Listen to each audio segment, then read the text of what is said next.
Robotic arms are becoming more commonplace in manufacturing, and MetalTek is kind of leaping into this now, utilizing them in this machine, and we will see where else that can be leveraged throughout our operations at WC and potentially all of MetalTek. Something cool about these 108-inch machine is that it's going to have robotic arms that change out the tools for us. Something new that we don't currently have here at WC anywhere. These Fanuc robotic arms are really, really neat. They have about as much range of motion as your arm on your body. They can reach inside the machine, change out tools in different orientations. They'll preload the next tool into the head as well, so that you don't have to wait for it to come back and change out another tool.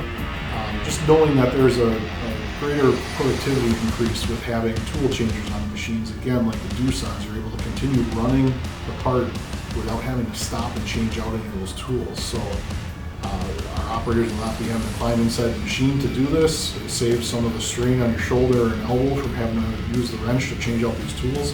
It's all going to be done with hydraulics and a robotic arm now. So pretty excited to have this new technology getting integrated in the machine shop, and really excited to see where we can take it from here.